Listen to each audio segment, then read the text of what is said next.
Kat was just trying to survive another day in science class. At 3 p.m., the bell rang and she grabbed her bag and headed for the door. That's when her teacher, Mr. Moon, called out, "Kat, can you stay for a minute?" Kat hesitated. Mr. Moon was quirky, but she liked him. He was always cracking corny jokes about space and making science fun. She didn't think much of it. Maybe he wanted to talk about an upcoming project. But when everyone else had left, the classroom felt a little quieter, a little emptier. "Sure," she said, walking back toward his desk, trying to act casual. Mr. Moon smiled at her, but it wasn't his usual goofy grin. It was a little too wide, a little too forced. He closed the door, and that's when something felt off. "So, Kat," he started, leaning back in his chair, "I've noticed you've been doing really well in class. You're a bright student." He paused like he was thinking carefully about what to say next.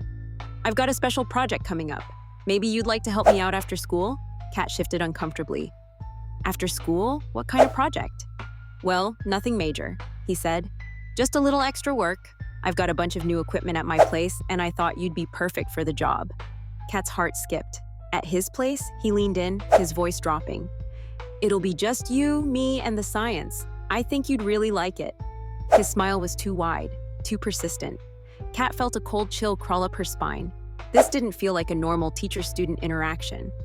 Why was he insisting on meeting at his house? Her palms started to sweat. She tried to smile, but it felt forced.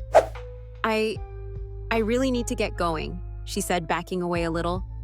"I have homework." Mr. Moon stood up and blocked the door, keeping that same persistent smile. Kat's stomach dropped. "Come on, Kat," he urged, taking a step closer. "You'll learn a lot. We can make it fun. I promise it won't take long." Something about the way he was talking made her feel trapped. "No!" Her gut was screaming at her. She didn't care if he was her teacher. This wasn't right. She wasn't going anywhere with him. "I really can't," Kat said, her voice shaking. She didn't know how to explain the feeling growing inside her.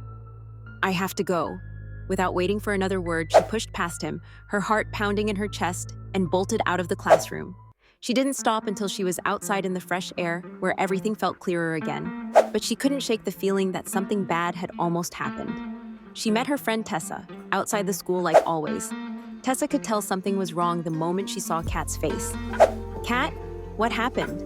You look like you've seen a ghost." Kat felt her throat tighten as she tried to explain. "Tessa, it was Mr. Moon. He asked me to come to his house. He said he had science equipment there, but it didn't feel right. Like, he was acting weird. Like, really weird." Tessa's eyes widened. "Wait, what? His house? That's way too much. You can't go to his house, Kat. That's seriously creepy." "I didn't know what to do," Kat admitted, her voice small. "I didn't want to make a scene or, I don't know, get him in trouble if I'm wrong. What if I'm just overreacting? What if I'm just being paranoid?" "No way. Trust your gut, Kat," Tessa said firmly. "If something feels off, then it is. Don't brush it off. You don't have to go through this alone. You have to tell someone." Kat bit her lip. "But who? What if people think I'm making it up? He's a teacher. Everyone loves him. No one's going to believe me." Tessa shook her head. "You're not making it up. You know something's wrong. You can tell your mom or the principal, but you have to do something." Kat stood there, staring at the ground, trying to process everything. She didn't want to be the person who caused drama. She didn't want to ruin Mr. Moon's career if she was wrong. But then she remembered how she'd felt when he blocked the door, how he wouldn't let her leave, how his smile felt more like a trap than anything else. She had to do something. "I'll talk to my mom tonight," Kat said quietly.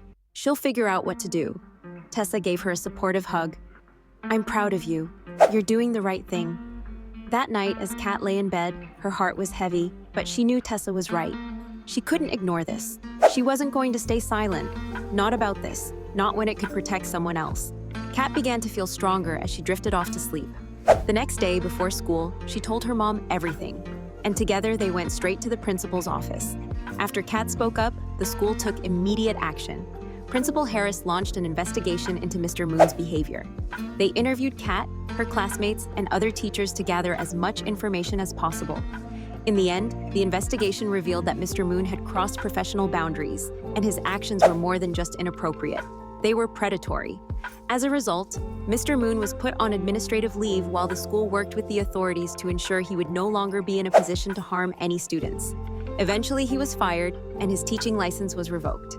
The school sent a letter to all the parents, assuring them that their children's safety was their top priority. Kat was terrified at first, but as the days passed, she realized she had done the right thing. Her bravery not only protected herself, but also helped keep others safe. The whole experience was tough for her, but Kat learned something powerful. Sometimes doing the right thing isn't easy. It might feel uncomfortable or even scary, but standing up for yourself and trusting your instincts, especially when something feels off, can make all the difference. If something feels off, it probably is. And when you speak up, you protect not just yourself, but others too. Always trust your gut. It knows more than you think.